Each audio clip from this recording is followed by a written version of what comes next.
Hi, I'm Jenny with the Forest Daisy. My best friend commissioned me to make a forest-themed wreath for her, and I'm going to show you how I made it. I got this grapevine wreath at Walmart, but I would recommend going to a craft store to see if you can get them a little cheaper.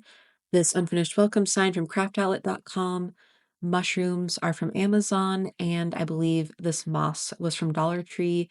I painted that sign with this green color. I mixed together a couple different paints, and I didn't quite like this shade of green. It was kind of intense in my opinion.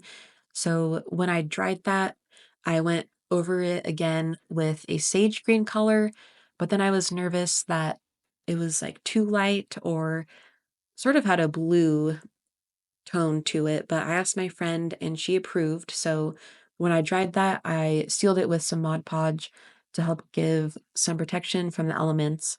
And then I didn't want to just glue the sign down in case it fell off at some point. So I used floral wire to attach the sign onto the grapevine, and that worked perfectly. And then I grabbed a chunk of moss and put down a decent amount of hot glue and just started pressing the moss onto the wreath and worked my way around the bottom section. And I didn't want to fill up the whole thing, so I went to the opposite side and added moss on that side as well.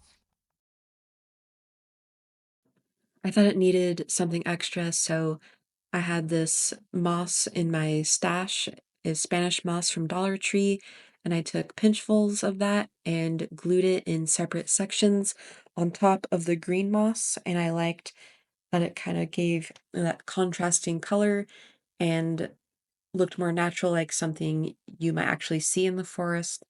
Then got those mushrooms and put hot glue on the bottom of the stems and pushed those through the moss and the grapevine, and I alternated the sizes but made sure that it matched up on both sides. And once the mushrooms were in, I had this wreath from Joann's that is just full of ferns, and I thought that would look cute on the wreath as well. So I took off some of the ferns and I cut some small pieces off of one of the stems and I glued those into the moss and made it look like, ferns growing in the forest. And then when that step was done, I took just the full stems and glued the ferns across the empty section of the wreath so that it wouldn't be so bare. And there were some spots in between, so I grabbed a little bit of moss and I glued that in between the empty spaces. And if you like crafting, DIY projects, and home decor, please subscribe to my channel.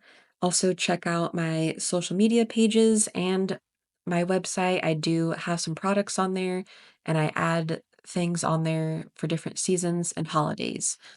Thank you so much for watching.